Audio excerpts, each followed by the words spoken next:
जय श्री कृष्णा। आप सभी को मार्गशीर्ष मास शुक्ल पक्ष मोक्षदा एकादशी के पारण दिवस की ढेरों शुभकामनाएं। प्रिय दर्शकों, आज के इस वीडियो में आप बात करेंगे कि मोक्षदा एकादशी का पालन कब करना है, कैसे करना है, क्या विधि है, क्या नियम है और किन गलतियों को नहीं करना है। इस एकादशी के व्रत पारण के दिन की पूजा कैसे होगी, पूजा की विधि क्या है, नियम क्या है, क्या अर्पित करना है, क्या भोग लगाना है, क्या मंत्र रहेगा और कैसे व्रत को आप सफलतापूर्वक पूर्ण करेंगे। क्या सुबह सुबह पारण कर सकते हैं या नहीं कर सकते हैं, नहीं कर सकते हैं तो क्यों नहीं कर सकते हैं। यहां एक छोटी सी जानकारी मैं आपको और दे दूं कि सुबह सुबह पारण नहीं होगा। वस्तुतः बहुत सारे अगर आप गूगल आदि पे सर्च करेंगे तो वो यही बता रहे हैं कि कर सकते हैं, पर किसी भी ज्योतिष से आप पूछेंगे जो पंचांग की जानकारी के अनुसार बताएं तो सुबह सुबह पारण नहीं किया जा सकता है।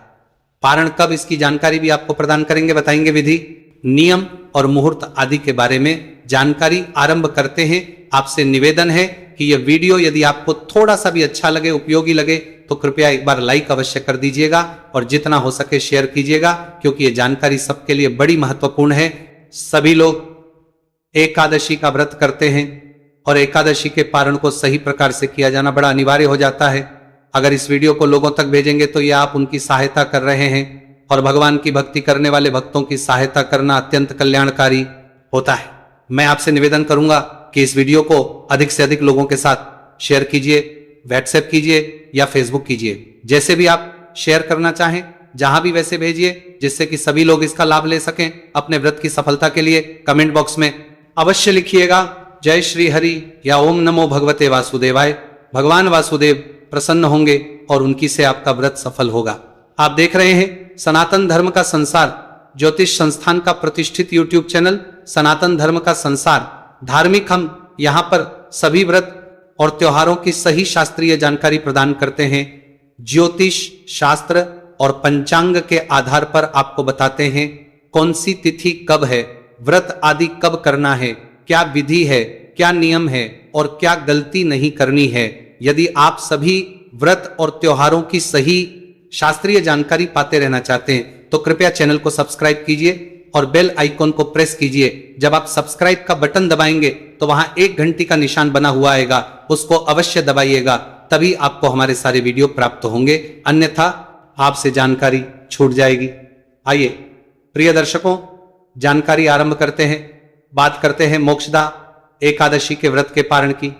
प्रिय भक्तों, मोक्षदा एकादशी जिसकी शुरुआत 30 नवंबर को हुई थी और 1 दिसंबर को सूर्य के मुख से एकादशी होगी और द्वादशी भी इस व्रत में आ रही है, इसीलिए श्रेष्ठ व्रत 1 दिसंबर को था और आप सभी ने 1 दिसंबर को ही व्रत किया था। व्रत करने के बाद जो पूजा की विधि है उसके अनुसार पूजन करना चाहिए, संकल्प करना चाहिए, कथा श्रवण करनी चाहिए, इन नियमों को कर चुके होंगे। इसके बाद आपको नियम अनुसार दिन को व्यतीत करना चाहिए। क्या है नियम? नियम कहते हैं कि आपको ब्रह्मचर्य का पालन करना है, जो आप दशमी तिथि से ही आरंभ कर देते हैं। दूसरा, इस दिन आपको किसी के साथ लड़ाई झगड़ा नहीं करना, वैर भाव नहीं रखना, किसी की बुराई नहीं करना, पर निंदा आपके संपूर्ण व्रत फल को नष्ट कर देगी। भगवान कहते हैं यहां पर निंदा करते हैं व्रत करके, पर निंदा से किसी अन्य की निंदा।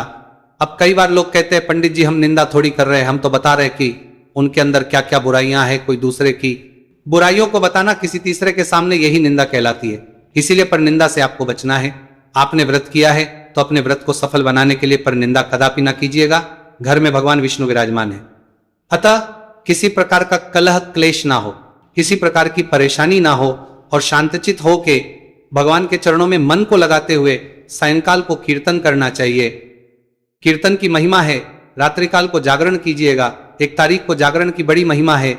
कीर्तन के लिए आप आसपास कहीं मंदिर है वहां कीर्तन होता है, जा सकते हैं। अगर मंदिर नहीं है या नहीं जा सकते हैं तो आप स्तोत्रों का श्रवण कीजिए। घर पर रहकर ही हम आपकी सुविधा के लिए एक वीडियो भी अपलोड करते हैं जिसमें 3 से 4 स्रोत होते हैं। गीता भी होती है, उसमें गीता का भी पाठ होता है, तो उनको श्रवण करने से कीर्तन के फल को प्राप्ति में सहायता होती है, कीर्तन का फल प्राप्त होता है। और उससे बड़ी बात, रात्रि जागरण में सुनने में उनकी बड़ी महिमा है। आपने यदि आज का हमारा सुना होगा तो भगवान नारायण ने स्वयं कहा है उसमें। देखिए, आप जानते हैं हमारे यहां पर जो है ना वो सुनाया जाता है जो पुराणों में वर्णित है, जो हजारों साल पुराने जो हमारे पुराण हैं, उनमें जो लिखा हुआ महात्म्य है, हम ऐसा नहीं कि 4 कथाएं जोड़ के सुना देते हैं। हमारी 4 पीढ़ियां इसी पांडित कर्म में बीती है, इसीलिए हमारे पास सैकड़ों साल पुरानी पुस्तकें पुराण हैं जहां वो सब चीज लिखी है। आजकल तो विलुप्त हो गए हैं सब। तो वो सही जो पुराण जो भगवान विष्णु के श्रीमुख से ब्रह्मदेव को सुनाया गया था, वही पुराण हम आपको सुना रहे हैं। और प्रत्येक माह का पुराण हम सुनाते ही हैं। तो उसमें वर्णन आया है, भगवान स्वयं कह रहे हैं, भगवान विष्णु कि आपको रात्रि काल के जागरण के समय विष्णु शास्त्र नाम भगवान विष्णु के 1000 नामों का पाठ करना चाहिए या श्रवण करना चाहिए, गीता का अध्याय सुनना चाहिए या पढ़ना चाहिए। भगवान के स्तोत्र को जब आप रात्रि जागरण में या कीर्तन में पढ़ते हैं या सुनते हैं तो उससे अनंत पुण्य की प्राप्ति होती है। भगवान दोनों चीज कहते हैं कि देखो, या तो आप वाद्य यंत्रों के द्वारा गीतों के द्वारा भगवान को प्रसन्न कीजिए। वो नहीं कर सकते, क्योंकि सभी लोग ना तो ढोलक बजा सकते हैं, ना चिमटे बजा सकते हैं, ना ही उनको बाकी और जो बजाने के वाद्य यंत्र हैं वो बजाने आते हैं, ना ही गा सकते हैं, ना ही नृत्य कर सकते हैं। तो भगवान कहते हैं मेरे स्तोत्र का श्रवण, मेरे स्तोत्र पढ़िए, तब आपको उसका पुण्य फल प्राप्त हो जाएगा। तो इसीलिए जो कीर्तन ना जा सके वो उस वीडियो को देख लीजिएगा। मैं आपकी सुविधा के लिए 4 से 5 स्रोत और पाठ उसमें होते हैं, एक ही वीडियो में आप उसको सुनना लीजिएगा। उससे आपको ये कीर्तन का फल और रात्रि जागरण फल प्राप्ति में सहायता होगी। तो कीर्तन कीजिए, रात्रि जागरण कीजिए और अगले दिन सूर्योदय से पहले उठ जाइए पारण पूजा के लिए। और व्रत क्योंकि आपने किया है ना, तो आपको सूर्योदय से पहले उठना ही चाहिए, ध्यान दीजिएगा। इस एकादशी का पारण अगर आप सुबह सुबह ना करें तो उत्तम रहेगा। सुबह सुबह नहीं करने की सलाह दी जाती है। उसका कारण क्या है ये आपको बताएंगे कि क्यों नहीं करना है सुबह सुबह और कब करना है ये बताएंगे। अब पहले सुबह उठने के बाद आपने क्या पूजा करनी है, कैसे पूजा करनी है, भोग आदि उस सबके ऊपर चर्चा करते हैं, वो बताते हैं। तो स्नान से निवृत्त हो जाइए, स्वच्छ वस्त्र धारण कीजिए, स्वच्छ वस्त्र धारण करके स्नान आदि से निवृत्त होके और भगवान की पूजा करेंगे। पारण के दिवस की पूजा करेंगे। आपने पूजा की चौकी एकादशी के दिन लगाई होगी, अगर आपने हमारी बताई हुई विधि से पूजा किया होगा तो। और अगर आपने, क्योंकि आपको जानकारी नहीं थी हमारे द्वारा बताई गई पूजा विधि की, तो आपने जिस भी विधि से पूजा की होगी, ठीक है, आज आपको चौकी स्थापित करनी है। जिन्होंने स्थापित नहीं कर रखी है तो इसके लिए क्या सामग्री चाहिए कि पारण वाले दिन पूजा के लिए, वो एक बार नोट कर लीजिए। इसमें से अधिकतर सामग्री आपके घर में ही उपलब्ध होती है। सामग्री के रूप में क्या होना चाहिए, भगवान दामोदर की कोई तस्वीर या प्रतिमा आपके पास हो, पूजा के लिए उत्तम है। कुछ नहीं, लड्डू गोपाल ले लीजिएगा। लड्डू गोपाल जी को स्नान कराने की बड़ी महिमा है। लड्डू गोपाल नहीं तो आप शालिग्राम भगवान ले लीजिएगा, उनको स्नान कराने की बड़ी महिमा है। तो भगवान की कोई तस्वीर या प्रतिमा लेनी है, बाल स्वरूप लेते हैं, तो वह अत्यंत कल्याणकारी कहा गया है, क्योंकि इस एकादशी पर भगवान के दामोदर स्वरूप की पूजा ही उत्तम कही गई है। और भगवान दामोदर का स्वरूप कौन सा है, जब भगवान ने मक्खन चुराना शुरू किया, मटकी फोड़ना शुरू किया, जब वो बाल्यावस्था में थे, तो इसीलिए लड्डू गोपाल का अगर आपके पास है तो उनको आप स्थापित कीजिए पूजा के लिए। उनको स्थापित करने के लिए चौकी लीजिए, चौकी पर बिछाने के लिए पीला वस्त्र या लाल वस्त्र उत्तम है। इसके अतिरिक्त रोली, पान, सुपारी, लौंग, इलायची, धूप, दीप, नैवेद्य, पुष्प, पुष्प की माला और इत्र, जनेऊ, तांबे का लोटा, ये सभी सामग्री जो है पूजा में प्रयोग करनी है। कमल पुष्प अगर मिल जाए तो एकादशी का दिन है और मार्ग में कमल या झटी पत्र और झटी पुष्प अर्पित करने की बड़ी महिमा है। शमी पत्र भी आज भगवान को पारण के समय आप अर्पित कर सकते हैं। अभी तक आपने शमी पत्र की महिमा केवल भगवान शंकर को अर्पित करने की सुनी होगी। फिर मैं सलाह दूंगा कि हमारे चैनल पर जो महात्म्य सुनाया जाता है उसको श्रवण कीजिए। अनेकों प्रश्नों के उत्तर आपको वहां मिल जाएंगे। शमी पत्र की महिमा भगवान नारायण ने स्वयं बताई थी। 11वें अध्याय में जब पुष्प किस प्रकार के भगवान को अर्पित करने चाहिए इसका वर्णन आया था।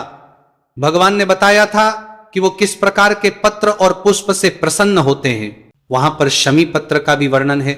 शमी पत्र से भी भगवान को अनंत प्रसन्नता होती है मार्ग या एकादशी के दिन।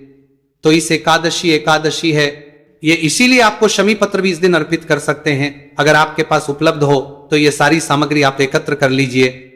एकत्र करके आसन लगा के बैठ जाइए तांबे का लोटा लीजिए, उसमें पहले गंगा जल भरिए, फिर शुद्ध जल भरिए।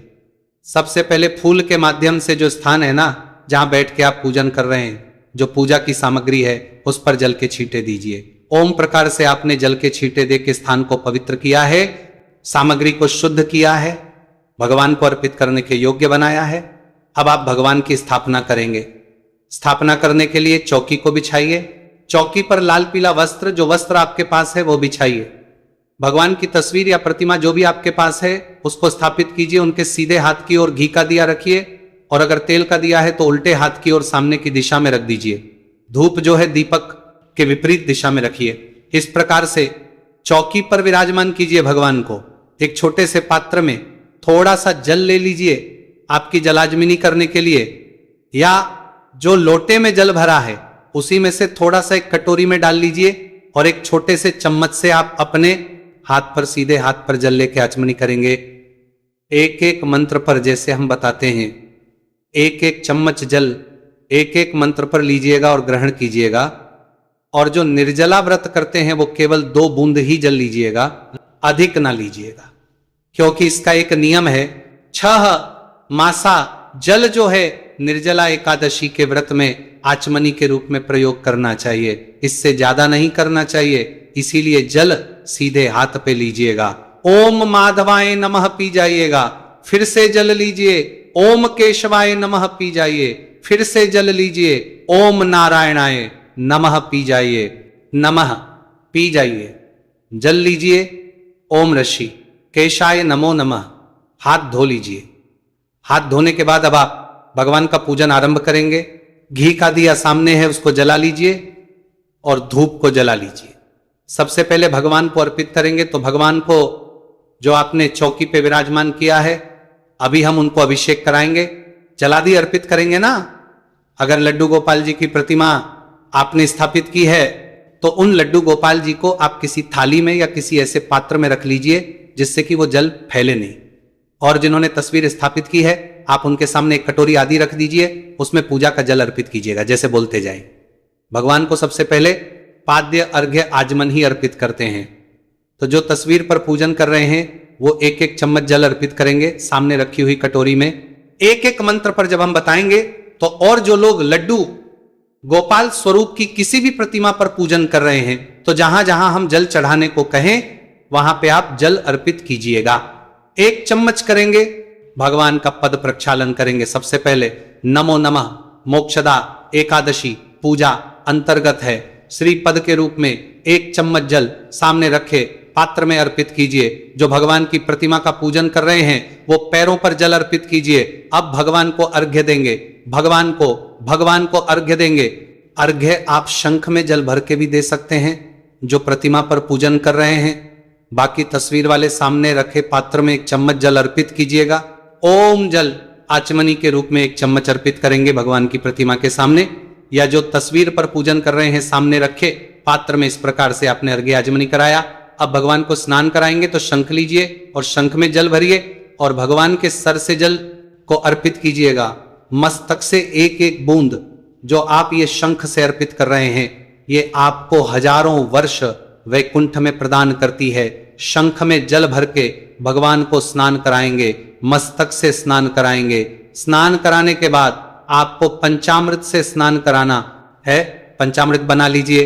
कच्चा दूध, दही, घी, कर गंगाजल, शहद का प्रयोग वर्जित कहाँ है, यह भी आपने पुराण में सुना होगा। मार्ग विशेषम्य में भी भगवान नारायण ने इसके विषय में चर्चा की है। बताया है ब्रह्मदेव को पंचामृत बनाइए और पंचामृत भगवान को अर्पित कीजिए। जो लोग तस्वीर पर पूजन कर रहे हैं वो पंचामृत को फूल पर लगा के अर्पित कीजिएगा। पुनः शुद्धियों तक स्नान कराएंगे, शुद्ध जल से स्नान कराएंगे। अब आप शंख में भरेंगे, उसमें थोड़े से ना पुष्प अगर मिल जाए, कोई भी फूल की पत्तियां उसमें डाल लीजिए, या सफेद चंदन हो तो वो डाल दीजिए। गंध युक्त जल से स्नान करना अत्यंत कल्याणकारी है भगवान को। शंख में भर के श्री दामोदराय नमः नारायणाय नमः नमः नमः शंख से जल अर्पित कीजिए। जब तक जल की बूंदें आ रही हैं तब तक मंत्र बोल सकते हैं, दामोदराय नमः, दामोदराय नमः, दामोदराय नमः, दामोदराय नमः। इस मंत्र के साथ भी आप जल अर्पित स्नान कराया। आपने भगवान को वस्त्र अर्पित करेंगे। वस्त्र के रूप में मौली का एक टुकड़ा तोड़िए और भगवान को अर्पित कीजिए। यज्ञ पवित्र अर्पित करेंगे। यज्ञ पवित्र क्या होता है? जनेऊ, तो जनेऊ लीजिए और भगवान को अर्पित कीजिएगा। जनेऊ को तिलक कर लीजिए। नमो नमः यज्ञों को वित्त अर्पित कीजिए। इसके बाद इत्र लगाइए, इत्र को फूल पर लगा लीजिए और वह भगवान को अर्पित कीजिए। इत्र समर्पित कीजिए। इत्र के बाद भगवान को तिलक लगाइए, कुमकुम आदि का तिलक कीजिए। ओमोधराय नमः, नमः नारायणाय, नमो नमः तिलक समर्पित कीजिए। भगवान को तिलक करके पुष्प की माला और पुष्प अर्पित कीजिए। अगर माला है तो भगवान को माला पहनाइए, पुष्प अर्पित कीजिए। माला पहना के पुष्प अर्पित करके अब भगवान को धूप दिखाएंगे और दीप दिखाएंगे। नमः नारायणाय, नमः दामोदराय, नमो नमः धूप दीप दिखा के नैवेद्य अर्पित करेंगे। नैवेद्य के रूप में आपके पास कोई पीले रंग की मिठाई है, लड्डू ले सकते हैं। मोदक की बड़ी महिमा है। मोदक आप चढ़ाइए। आप चाहे बेसन का लड्डू लाएं, चाहे बूंदी वाला लड्डू लाएं, कोई भी लड्डू ला सकते हैं। लड्डू अर्पित करते हैं तो भगवान को अत्यंत प्रसन्नता हो। मोदक अर्पित कीजिएगा या कोई और वो ले लीजिएगा। कुछ भी ना हो तो मिश्री ले लीजिएगा। जो ग्रामीण क्षेत्र में है वो बताशे ले सकते हैं, बताशे ले लीजिएगा। ये भगवान को अर्पित करेंगे। एक चम्मच जल लीजिए और वो भगवान को आचमनी के रूप में अर्पित कर दीजिए। उनके सामने रखे हुए पात्र में जलाजमी कराइए। कराने के बाद तांबूल अर्पित करेंगे तो पान का पत्ता लीजिए, उस पे 2 लौंग, 2 इलायची, सुपारी और कपूर रख लीजिए और वह भगवान को अर्पित कीजिए। शुभ दक्षिणा और जो भी कुछ दक्षिणा आप अर्पित करना चाहते हैं द्रव्य, वो भगवान को चढ़ाइए। नमः नारायणाय, नमो नमः हाथ जोड़ के भगवान को नमस्कार कीजिए। अब आप विष्णु शास्त्र नाम का पाठ कीजिए। सुनिए, बड़ा उत्तम रहेगा।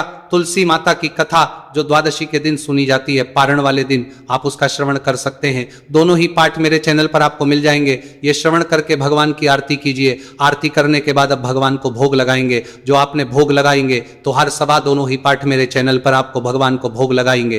तो हर सभा दोनों ही पाठ मेरे चैनल पर आपको भगवान को भोग लगाएंगे। जो आपने भोग बनाया होगा, पारण की पूजा के लिए भोग में खीर बना सकते हैं। मखाने की खीर, मखाने की खीर उत्तम है इस एकादशी पर। नहीं तो आप पीले चावल बना सकते हैं। सभी एकादशियों के उत्तम कहे गए हैं। सभी एकादशियों पर यह पारण वाले दिन, एकादशियों से भी प्राय एकादशी वाले दिन नहीं। एकादशी व्रत का जो पारण करते हैं आप द्वादशी को, उस दिन पीले चावल का भोग भगवान को विशेष रूप से लगता है, बड़ा कल्याणकारी होता है। या जो भी शुद्ध भोजन आप घर में बनाए, आप हलवा पूरी बना लीजिए, रोटी सब्जी बना लीजिए, परांठे बना लीजिए, पर सात्विक होना चाहिए। वह भोजन थाली में भगवान के सामने रखिए। उसमें तुलसी दल अवश्य रखिएगा।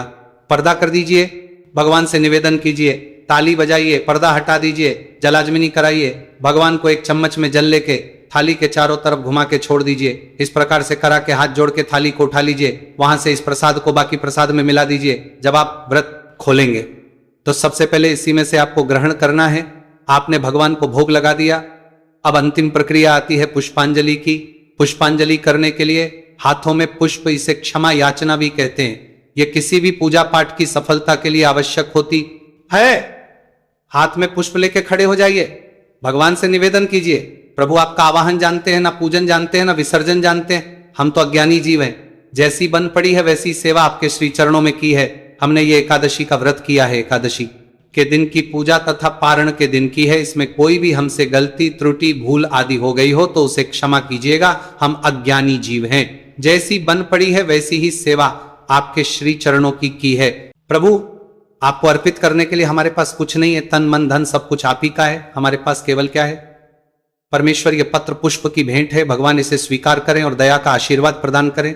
वह पुष्प भगवान के चरणों में अर्पित कर दीजिए। हाथ जोड़ के नमस्कार कीजिए। पुरुष जन दंडवत प्रणाम कीजिए। खड़े खड़े परिक्रमा कर लीजिए। परिक्रमा करके और फिर भगवान को सर झुका के इस प्रकार पूजन पूर्ण हुआ। चौकी जो है उसको थोड़ा सा खिसका दीजिए। इसका विसर्जन आप कर देंगे। इसमें जो भोग चढ़ा है भगवान को, वो प्रसाद रूप में आप स्वयं ग्रहण कर सकते हैं। बाकी जो सामग्री है, पुष्प पत्र आदि, वो सब जल विसर्जित होंगे। भगवान की प्रतिमा अपने मंदिर में आप स्थापित कर दीजिएगा।